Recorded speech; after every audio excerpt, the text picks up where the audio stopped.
मारुद मारुद मारुद का अर्थ है मत रो। देवता इंद्र ने ये बात उन्हें कहा था जब वे अपनी माता के गर्भ में बहुत रो रहे थे। इसी कारण वे मरुत कहलाए।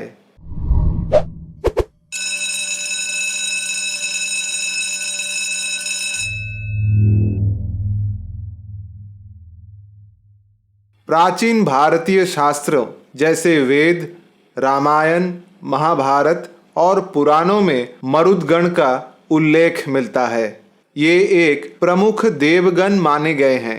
हालांकि उनके उत्पत्ति और स्वरूप का वर्णन विभिन्न ग्रंथों में भिन्न भिन्न है। वेदों में मरुतों को वायु के देवता कहा गया है। वे एक अत्यंत शक्तिशाली समूह माने गए हैं और उनका बार बार स्तुति में उल्लेख हुआ है। वेदों के अनुसार रुद्र उनके पिता और पृश्नि उनकी माता कही गई है। एक विशेष श्लोक के अनुसार मरुतों की संख्या 63 बताई गई है। मरुत देवता इंद्र के साथी बनकर युद्ध भूमि में सदैव उनके साथ रहते हैं। वे युवा योद्धाओं के दल की तरह है जो युद्ध में सिंहों के समान भयंकर होते हैं और शत्रुओं को भागने पर विवश कर देते हैं। मरुत अग्नि की भांति तेजस्वी है और उनकी शक्ति पूजनीय है। वे मेघों में विद्युत के समान चमकते हैं। वे तीव्र गति वाले हैं और सोमरस का सेवन करते हैं। उनसे प्रार्थना की जाती है कि वे हमें शत्रुओं के बंधनों से मुक्त करें। उनका वर्णन स्वर्ण मुकुट और स्वर्ण हारों से अलंकृत के रूप में मिलता है। उनके साथ एक देवी भी रहती है जिन्हें रोदसी कहा गया है। वे उनके साथ आकाश में विहार करती है।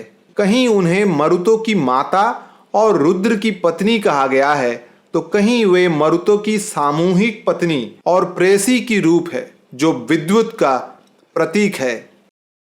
शिव पुराण में मरुतों को अष्टदिक्पालों में से एक माना गया है। अधिकांश पुराणों में मरुतों को 49 देवताओं का समूह बताया गया है जो ऋषि कश्यप और दीति के पुत्र माने जाते हैं।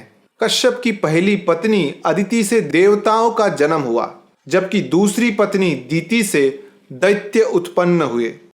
देवताओं में प्रधान इंद्र थे, जबकि हिरण्याक्ष और हिरण्यकशिपु दैत्यों के प्रमुख बने।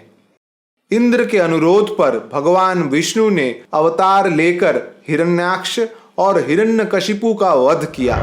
अपने पुत्रों की मृत्यु से दुखी होकर दीति ने कश्यप से प्रार्थना की कि उन्हें एक ऐसा शक्तिशाली पुत्र मिले जो इंद्र का वध कर सके। दीति ने अनेक तपस्या की और अंततः गर्भ धारण किया। एक दिन जब दीति सो रही थी तब इंद्र उनके गर्भ में प्रवेश कर गए और भ्रूण को 7 भागों में काट दिया। बाद में उन 7 भागों को फिर से 7 भागों में विभाजित कर दिया गया, परंतु सर्वोच्च भगवान परमेश्वर की कृपा से वो भ्रूण वज्र से बार बार काटे जाने के बावजूद मरा नहीं। इन्हीं से 49 मरुतों का जन्म हुआ। इंद्र ने उन्हें अपनी अधीन कर लिया और उन्हें अपने देव वर्ग में शामिल कर लिया। बाद में वे उनके सहयोगी बन गए। सभी मरुत अविवाहित और संतानहीन रहे। इसके अतिरिक्त इस कथा के अन्य संस्करण भी मिलते हैं जिनमें मरुतों का नाम की उत्पत्ति और उनका भगवान रुद्र से संबंध समझाने का प्रयास किया गया है। बाद की कथाओं के अनुसार 49 मरुतों को 7 गणों में बांटा गया, जिनमें प्रत्येक गण में 7 देवता थे। भगवत गीता में मरीचि को मरुतों का प्रमुख कहा गया। उनका लोक मरुतलोक स्वर्गों में से एक माना गया है। भगवान कृष्ण कहते हैं, आदित्यों में मैं विष्णु हूँ, ज्योति पुंजों में मैं सूर्य हूँ, मरुतों में मैं मरीचि हूँ तथा नक्षत्रों में मैं चंद्रमा हूँ। मरुदगण को वायुदेव के ही रूप माना गया है। मरुत शब्द का एक अर्थ है वो जिसके बिना मनुष्य की मृत्यु हो जाती है। योग में मरुत का अर्थ श्वास या सांस है। जब तक शरीर में श्वास रहती है आत्मा उनसे बंधी रहती है।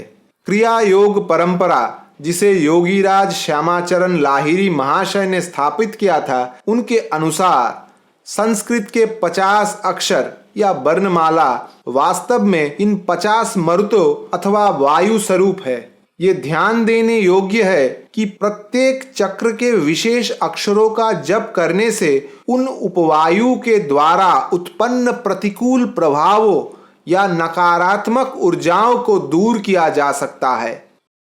कहा गया है कि 49 उपवायु सूक्ष्म वायु होते हैं जिनका स्रोत प्राण शक्ति है। प्रत्येक उपवायु का अपना विशिष्ट कार्य होता है। ये कार्य क्रमशः आज्ञा चक्र से विशुद्धि, अनाहत, मणिपुर, स्वाधिष्ठान और मूलाधार चक्र तक प्रवाहित होते हैं। फिर स्नायु केंद्र से होते हुए विभिन्न अंगों तक पहुंचते हैं। महाभारत के कई पात्रों को मरुतों के पक्ष या गण से उत्पन्न माना गया है, जिनमें सात्यकी, विराट, पांडु और भीम शामिल है। यदि आपका कोई प्रश्न या सुझाव हो तो कृपया उन्हें कमेंट सेक्शन में साझा करें। इस वीडियो को देखने के लिए आपका धन्यवाद। कृपया इस वीडियो को लाइक और शेयर करें तथा हमारे चैनल को सब्सक्राइब करना ना भूलें। अगले वीडियो में फिर मिलेंगे। तब तक के लिए अपना ख्याल रखिए। धन्यवाद।